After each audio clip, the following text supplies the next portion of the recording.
오늘도 이렇게 채플의 자리에 나오신 여러분 환영합니다. 이제 다 같이 일어나셔서 임예찬송 9장 부르시면서 채플을 시작하도록 하겠습니다.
같이 자리에 앉아주시기 바랍니다.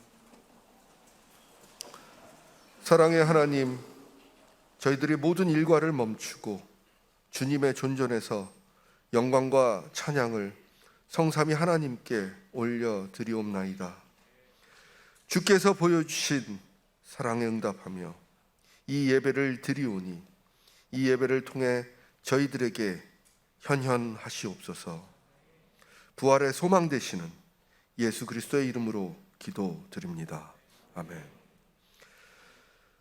우리 모두 거룩하신 하나님 존전에서 우리의 죄를 하나님께 고백합시다. 만일 우리가 죄 없다고 하면 우리는 자신을 속이는 것이요 진리가 우리 안에 있지 않습니다.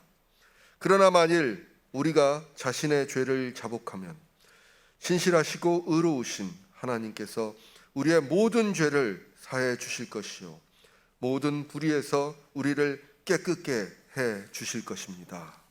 우리 다 같이 한 목소리로 하나님께 참회의 기도를 올려드리겠습니다.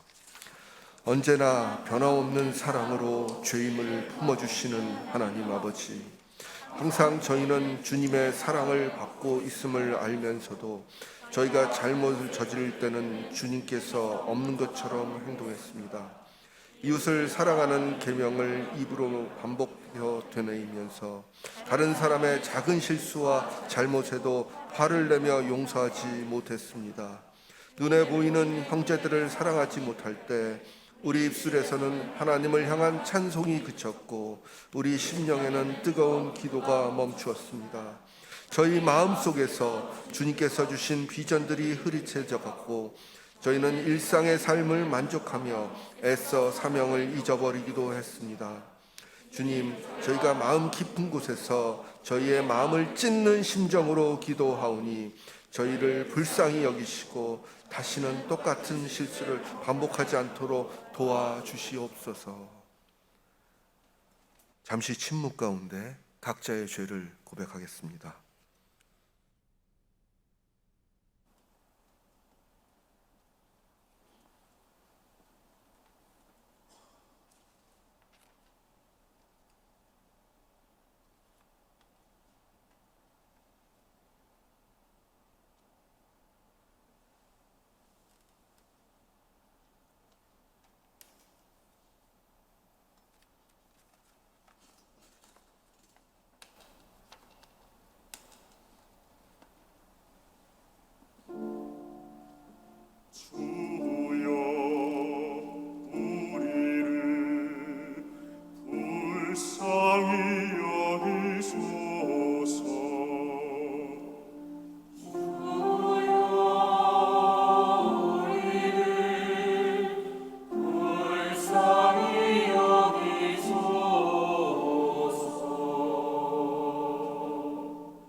기쁜 소식을 들으십시오. 누가 우리를 정죄하겠습니까? 우리가 아직 죄인 되었을 때에 주님께서 우리를 위해 죽으심으로 우리를 향한 하나님의 사랑을 확증하셨습니다. 누구든지 그리스도 안에 있으면 새로운 피조물입니다. 죄악된 옛 삶은 지나가고 새 삶이 시작되었습니다. 예수 그리스도의 이름으로 우리는 용서함을 받았습니다. 아멘. 성부 성자와 성령 영원히 영광 받으옵소서. 대초로 지금까지 또 길이 영원 무궁 성삼위께 영광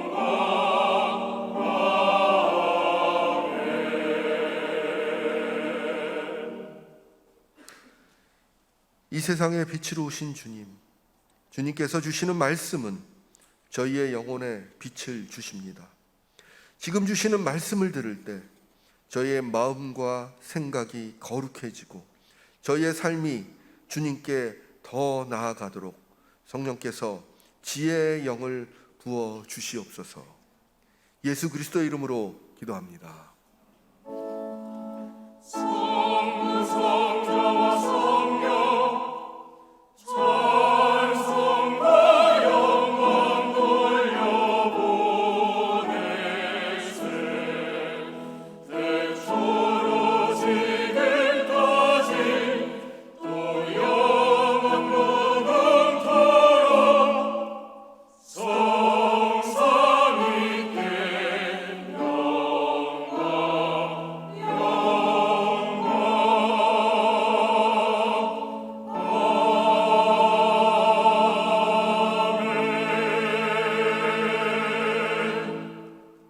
오늘 우리에게 주시는 말씀은 마태복음 9장 35절로부터 38절까지입니다. 마태복음 9장 35절로부터 38절입니다. 제가 받들어 읽겠습니다. 예수께서 모든 도시와 마을에 두루 다니사 그들의 회당에서 가르치시며 천국 복음을 전파하시며 모든 병과 모든 약한 것을 고치시니라. 무리를 보시고 불쌍히 여기시니 이는 그들이 목자 없는 양과 같이 고생하며 기진함이라. 이에 제자들에게 이르시되 추수할 것은 많되 일꾼이 적으니 그러므로 추수하는 주인에게 청하여 추수할 일꾼들을 보내주소서 하라 하시니라. 이것은 주님의 말씀입니다. 주님 감사합니다.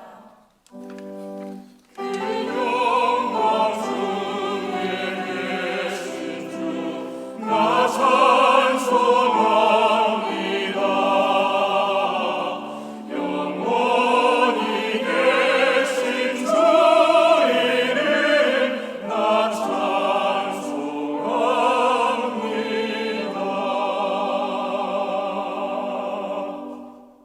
오늘 우리에게 말씀을 전해주실 손재원 목사님을 소개하도록 하겠습니다. 손재원 목사님은 지금 현재 아현성결교회 담임 목사님으로 심우하고 계시고요. 우리 서울신학대학교 기독교교육과 신학대학원 또 상담대학원을 졸업하시고 플러신학대학원에서 목회학 박사를 취득하셨습니다. 그리고 수신교회와 광정교회, 안양중앙교회 담임 목사를 거치셔서 지금은 아현성결교회 담임 목사로 심우하고 계십니다. 목사님 나올 때 우리 환영의 박수를 함께 치도록 하겠습니다.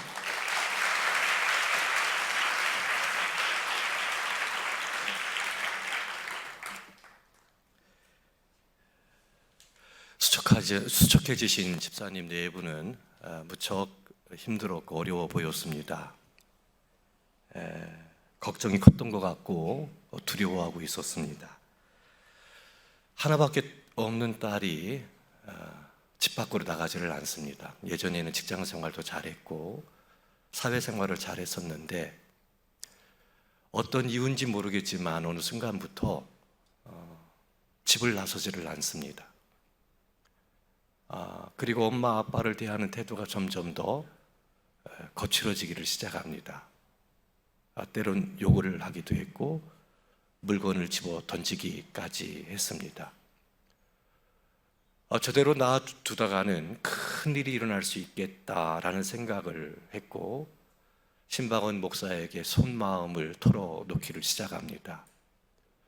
통제할 수가 없습니다. 주체할 수가 없습니다. 어떤 것으로도 딸의 마음을 잡을 수가 없습니다. 그 가정을 보면서 그런 생각을 했습니다. 뭘 해야 될까? 내가 해줄 것이 무엇일까? 어떻게 해야 될까? 하나님의 말씀을 나누면서 그 집사님 네 분을 위로해주고 또 기도를 간절히 했습니다. 또 기다리면 소망이 있을 거라고, 새날을 맞이할 수 있을 거라고, 좋아질 거라고. 그러면서 딱히 목사로서 사망의 그늘 아래 앉아있는 그 귀한 가정, 귀한 가정인데 사망의 그늘 아래 앉아 있는, 그래서 걱정하고 근심하고 두려워하고 있는 집사님 네 분, 그 가정을 위해서 뭔가 해줄 것들이 없었습니다. 아마 하나님의 마음도 그와 같지 않았을까, 이런 생각을 해보게 됩니다. 완벽하게 창조한 에덴 동산이지만 인간이 범죄함으로 그 에덴 동산이 깨어져 버렸고 고통이 왔습니다. 죄가 들어와서 또 모든 사람이 사망을 당해야만 됩니다. 무척 삶을 살아가는 인생의 모습이 힘들고 어렵습니다. 하나님께서 창조하신 세상하고는 전혀 다른 모습이기 때문에 아마 하나님께서도 무척 안타까운 마음을 갖고 세상을 바라보셨을 겁니다. 나아지지 않았습니다. 노아 시대 때는 사람들이 생각하는 것이나 행동하는 모든 것들이 항상 악했다라고 기록하고 있습니다. 그래서 하나님께서 한탄하셨어요. 매우 근심하셨다라고 말씀합니다. 하나님이 지으신 세상인데 그 세상을 보면서 근심하시고 한탄하시면서 마음에 생각하기를 내가 쓸어버리겠다, 심판하시겠다고, 그리고 물로 세상을 심판하셨습니다. 죄로 타락한 세상을 쓸어버리시긴 했지만 그래도 하나님의 꿈은 하나님께서 버리지 아니하시고 노아와 노아 가족은 세워주셨습니다. 그들을 통해서 새로운 세계를 열고자 하셨던 거지요. 하나님의 마음을 우리는 느낄 수가 있습니다. 하지만 노아와 노아의 가족 이후 시대에도 사람들은 오만했습니다. 교만했습니다. 하나님께 나아오지를 않았습니다. 하나님을 떠났습니다. 그래서 결국 세상 모든 사람들을 하나님께서는 흩으셨습니다. 하나님께서 심판하신 겁니다. 그렇게 심판하시면서도 하나님께서는 꿈을 접지 않으셨습니다. 아브라함을 세우셨습니다. 아브라함을 찾아가셔서 그를 세우시고 그를 통해서 세상을 새롭게 하시고자 하시는 그 하나님의 꿈을 이루어 나가고자 하셨습니다. 그런데 아브라함의 후손인 이스라엘은 세상에 하나님의 모습을 드러내지를 못했습니다.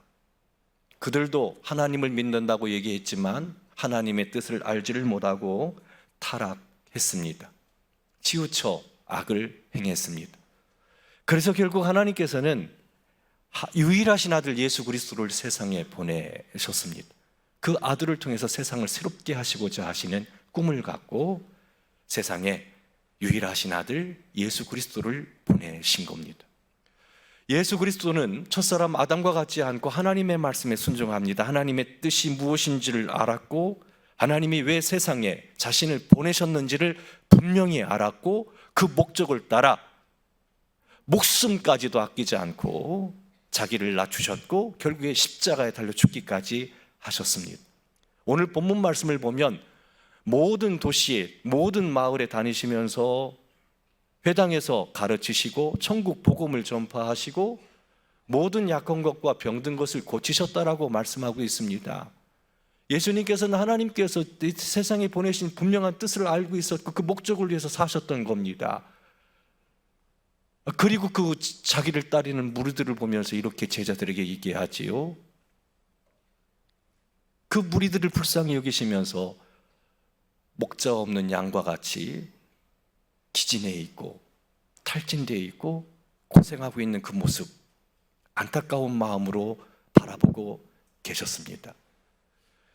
제가 지방에서 나오지를 못하고 있는 그 자매를 보았던 그 마음, 하나님께서 타락한 세상을 보셨을 때 가셨던 그 마음, 오늘 본문 말씀을 보면 예수님도 같은 마음을 갖고 무리를 바라보신 겁니다. 목자 없는 양은 소망 없습니다. 희망 없습니다. 내일이 없습니다. 위험합니다. 목이 마릅니다. 굶주립니다. 고단한 삶을 살아갑니다. 그 고단함을 주님께서는 보셨고 그리고 그 고단함에서 그 목자 없는 양처럼 살아가는 무리들을 새롭게 하기 위하여 제자들을 부르셨습니다. 제자들을 부르심에는 분명한 목적이 있지요. 아버지 하나님이 예수님을 보내신 것처럼 예수님도 똑같은 마음으로 제자들을 택하셔서 부르신 겁니다. 마태복음 10장을 보면 제자들을 부르는 그런 기록이 나오고 있습니다. 제자들을 부르셔서 하시고자 하시는 일들이 있는 겁니다. 하시고자 하시는 일들이 있는 겁니다. 고단하게 삶을 살아가는 이들을 구원하는 일, 그들에게 하나님의 은혜의 덕을 입혀 하나님의 참된 안식을 주시고자 하시는 일, 목자 없는 양입니다. 선한 목자가 되셔서 그들의 삶의 길을, 생명의 길을 이끌고 풍성한 삶을 살아가도록, 그 풍성한 삶을 누리도록 예수님께서는 제자들을 세우신 겁니다. 그 제자들은 또 어떻게 했습니까? 세상에 교회를 세우셨습니다. 하나님 아버지는 예수 그리스도를, 예수 그리스도는 제자들을, 제자들은 떠났지요? 다 떠났습니다. 세상에 교회를 남겨두셨습니다. 여러분이 그 교회의 핵심입니다.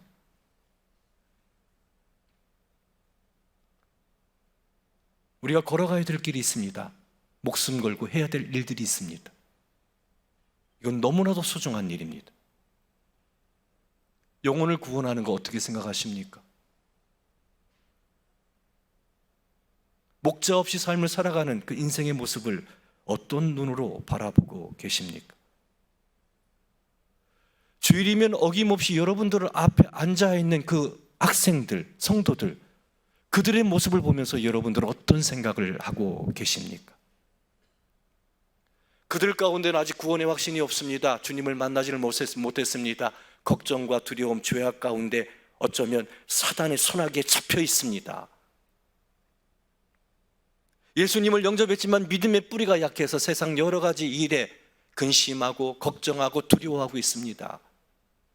주님을 떠나 살고 있는 교회 안에 많은 성도들이 있다는 것을 우리는 부인할 수 없습니다. 그들의 삶은 고단합니다. 그들을 우리에게 맡겨주셨습니다. 누가요? 하나님께서 맡겨주셨습니다. 우리에게 맡겨주신 겁니다. 그 영혼들을 어떻게 해야 될까요? 예수님께서 이 땅에 오셔가지고 귀한 사역을 감당하셨던 것처럼 저와 이 자리에 계신 우리 학우들, 무리를 볼 때 그 불쌍히 여기는 마음, 긍휼히 여기는 마음, 하나님의 말씀을 전파해서 또 손을 잡아줌으로 그들을 일으켜 세워주고 그 영혼을 돌보아주는 귀한 일들을, 여러분 그거 어떻게 생각하십니까? 저는 그것이 세상에서 가장 가치 있는 일이라 생각을 합니다. 소중한 일이라 생각을 합니다. 이 자리에서 함께 예배를 드리고 있다는 것은 하나님께서 택하신 것이고 하나님께서 부르신 줄로 믿으시기를 바랍니다. 왜요? 목적이 있지요. 이유가 있지요. 목자 없는 양처럼 그렇게 유리하며 방황하며 고생하고 있는 그 영혼들, 기진맥진해 있는 그들을 도우라고, 그들을 건져내라고. 미숙하지만 연약하지만 그럼에도 불구하고 우리 가운데 성령을 주시고 그 일을 감당하라고 우리를 불러주신 겁니다. 그래서 여러분들 너무나도 소중한 분들입니다. 어쩌면 하나님 눈에는 여러분들밖에 안 보일 겁니다. 왜? 하나님의 꿈이 담겨있는 사람들이기 때문에. 그래서 하나님께서 하나님의 양무리를 맡겨주셨고 하나님의 교회를 맡겨주셨고 맡겨주신 겁니다. 다만 맡겨주신 것을 내가 잘 감당하느냐 감당하지 않느냐, 선한 청지기가 되느냐 불의한 청지기가 되느냐, 이 차이가 있을 뿐인 거죠. 여러분들은 너무나도 소중합니다. 여러분들에게 맡겨주신 그 일들은 세상 그 어떠한 것보다도 중요합니다. 무엇과도 바꿀 수 없는 것들입니다.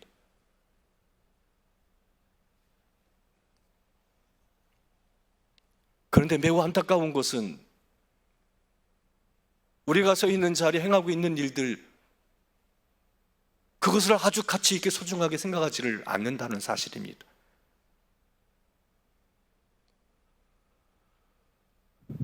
그러면 하나님의 양무리들은 어떻게 됩니까? 하나님의 교회는 어떻게 됩니까? 여러분들의 핵심인데.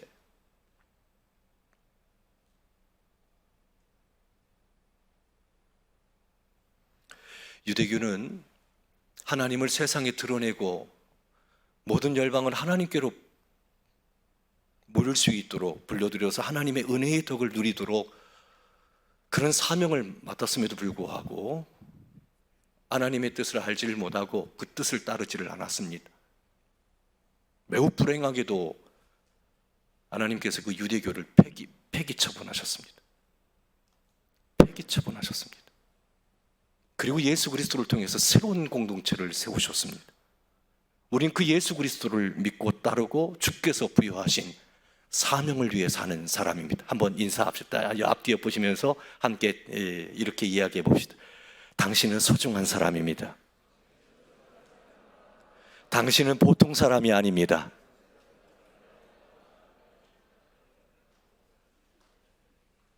여러분들이 없다면 세상에 소망 없습니다. 성결교단 소망 없습니다. 어떤 마음 자세를 갖고 해야 되느냐, 이것이 대단히 중요합니다.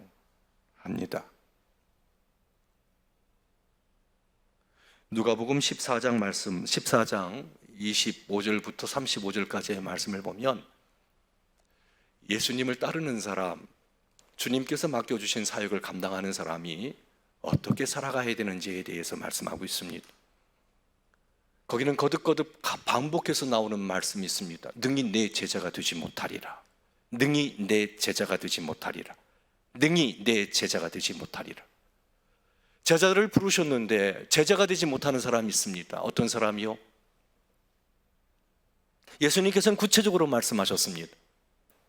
자기 부모, 처자, 형제, 자매, 심지어 자기 목숨까지도 미워하지 않으면 능히 내 제자가 되지 못하리라. 즉 다시 말해서 하나님께서 우리에게 맡겨주신 사명을 감당하기 위해서는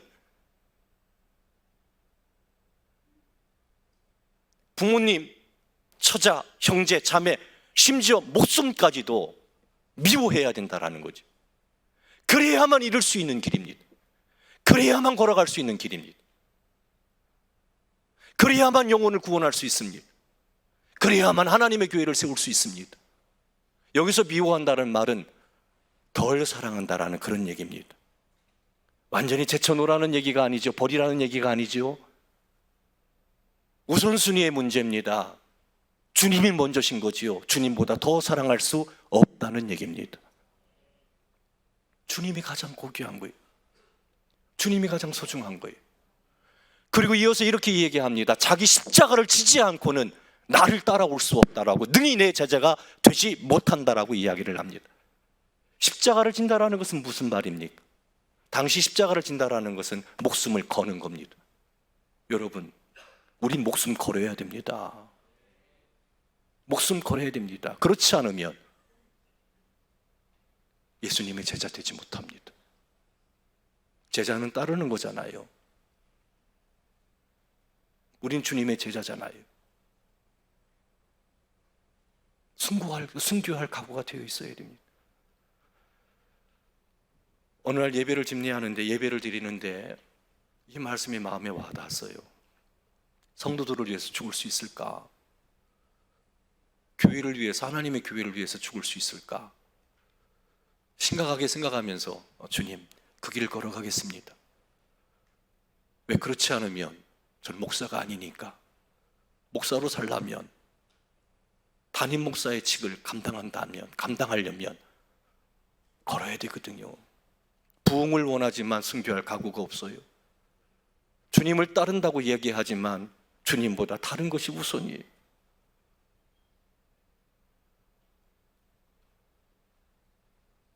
또 이어서 이야기합니다. 내 모든 소유를 버리지 않으면 능히 내 제자가 되지 못하리라. 버린다라는 말은 현재형입니다. 지금 결단하라는 겁니다. 지금 당장 결단하라는 거지요. 버리라는 것은 뭡니까? 버리라는 거예요.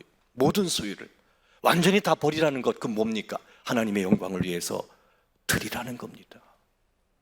하나님의 영광을 위해서 드리라는 겁니다. 즉 다시 말해서 선한 청지기가 되라는 그런 얘기입니다. 주님께서 나에게 두신 그 소유에 집착하지 말라는 얘기입니다. 거기 집착하게 되면 주님의 제자가 되지를 못합니다. 물질에 집착한다면, 사람에게 집착한다면, 명예에 집착한다면 결코 주님의 제자로 설 수 없습니다. 신학생으로 삶을 살아간다는 것은 그런 겁니다. 그러나 그것은 가치 있는 일입니다.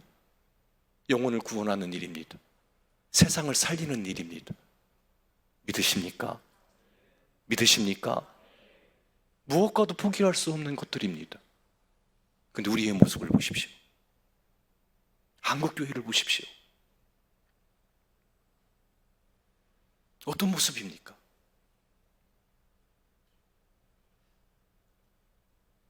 이런 모습을 볼 때 주님께서는 어떤 마음을 가지실까요? 예를 들어 제가 그렇게 예수님께서 말씀하셨던 대로 살지를 못하고 제자의 길을 걷지 않는다면 껍데기만 남아있는 목사 아니겠습니까? 무슨 의미가 있습니까? 그러나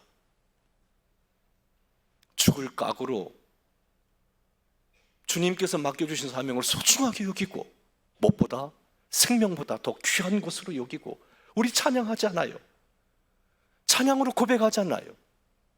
기도하잖아요. 그 믿음의 고백대로 살아낼 때, 그럴 때 놀라운 역사가 일어납니다. 누가는 이 부분들을 아주 꼬집어 이야기합니다. 소금이 좋은 것이지만 만일 그 소금이 맛을 잃어버리면 땅에도 걸음에도 아무 쓸모가 없다라고 이야기합니다. 아무 쓸모가 없습니다. 아무 쓸모가 없습니다. 버려진다는 얘기입니다. 밟힐 뿐입니다. 추락하는 거지요. 나락의 자리로 떨어지는 거지요. 그럼 어떻게 되겠습니까? 하나님의 꿈은 어떻게 됩니까? 세상은 어떻게 됩니까? 목적 없이 유리하며 방황하며 기진맥진하고 있는 그 사람들 어떻게 할 겁니까? 어떻게 할 겁니까? 우리가 서 있는 이 부름의 자리는 생명보다 더 귀한 거고 아주 고귀하고 소중한 겁니다. 이것을 믿으시기를 바랍니다. 이미 세워졌습니다. 이미 주님께서 불러주셨습니다.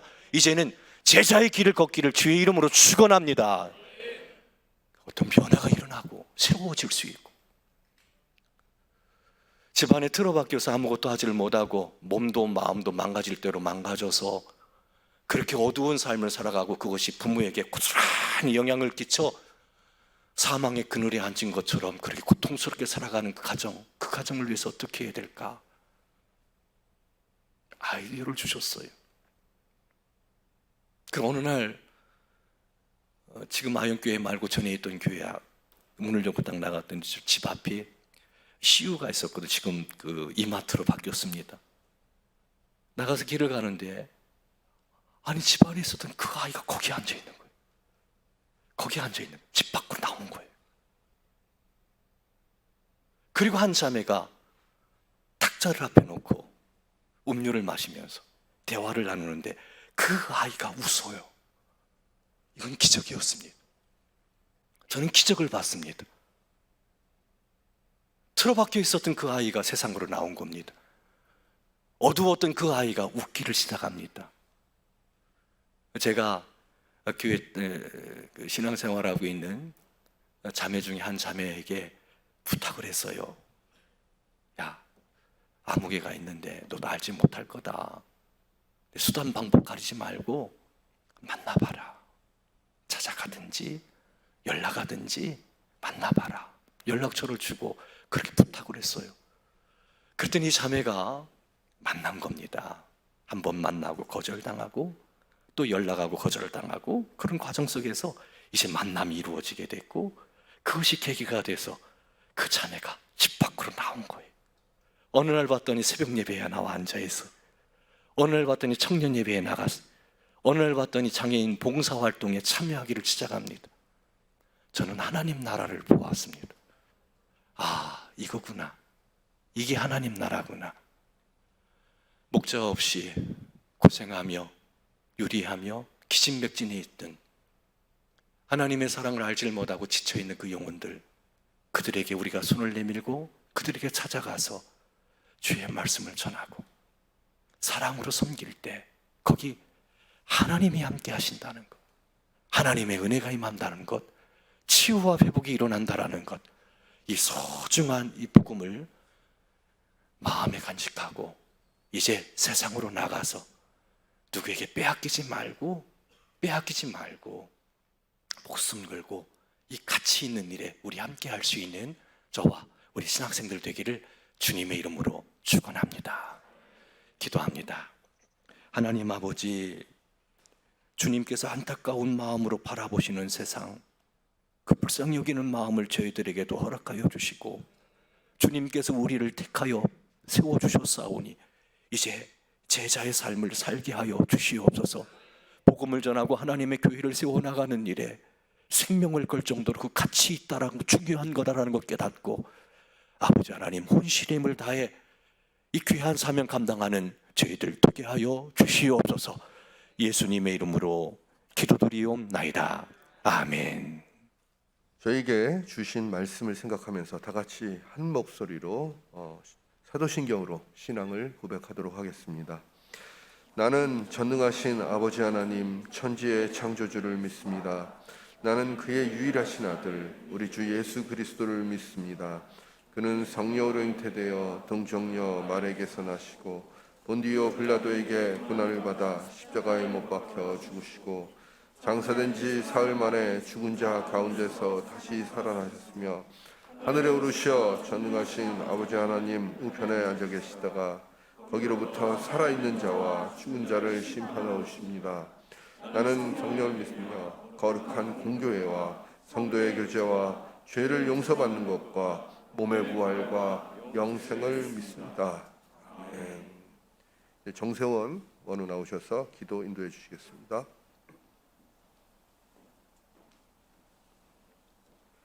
주님, 저희들이 주님 앞에 나와 간절히 기도합니다. 저희의 기도를 들어주소서.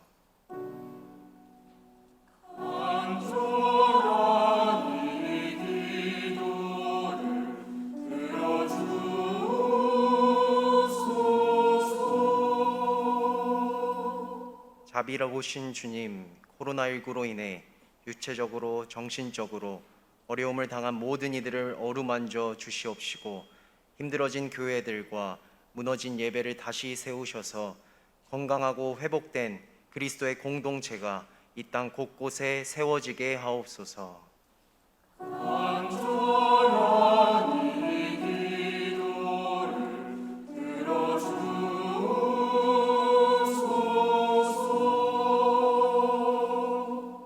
사랑의 주님, 비대면과 대면을 병행하면서 시작되었던 이번 학기 동안 저희가 최선을 다해 학업에 매진하고 주님께서 주신 소명을 찾아가며 저희에게 맡겨진 사역들을 잘 감당하게 하옵소서. 세상을 품고 복음과 사랑을 전하는 목회자로 성장하게 하옵소서.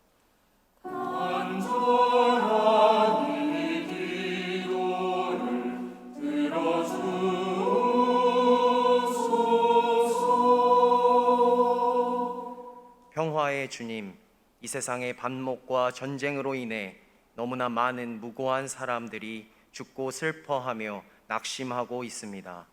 세상의 모든 이들이 주님 주시는 평화를 알게 하시어 이 땅의 전쟁이 사라지게 하시고 모든 서로가 서로를 사랑하게 하옵소서. 주님, 저희에게 평화를 주옵소서.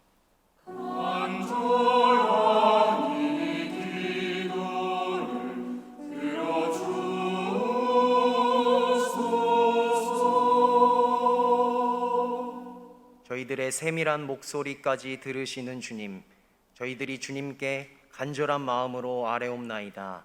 이 기도들을 들어주시옵소서. 예수 그리스도의 이름으로 기도드립니다.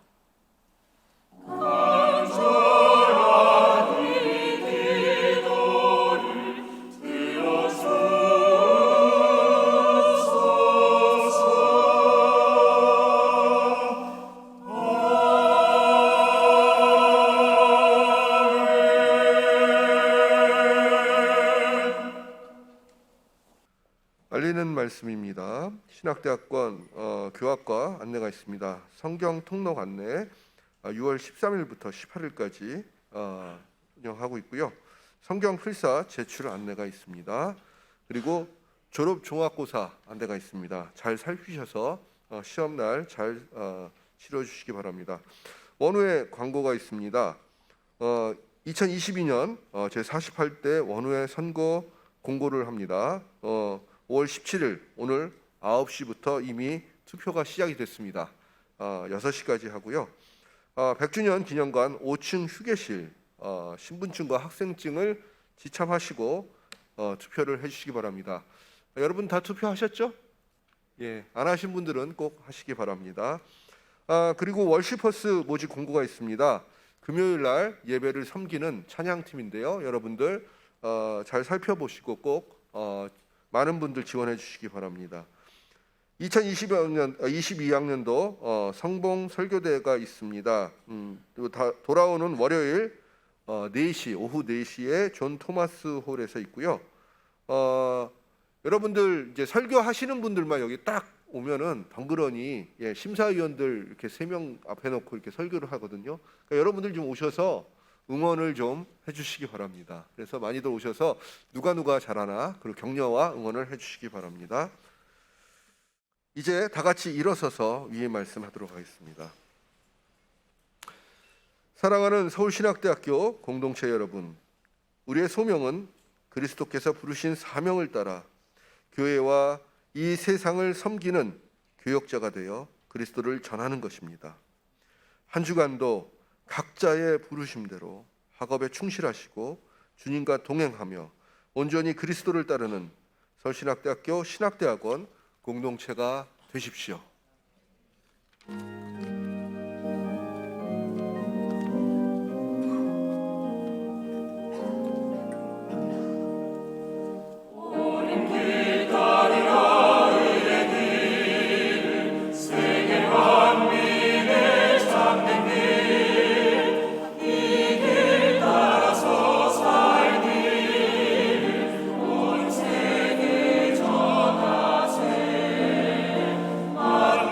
백성이라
우리를 중생케 하시는 예수 그리스도의 은혜와 우리를 성결케 하시는 아버지 하나님의 사랑하심과 우리의 영과 육을 강건케 하시는 성령님의 역사가 주님 다시 오실 때까지 항상 함께 하시기를 간절히 축원하옵나이다.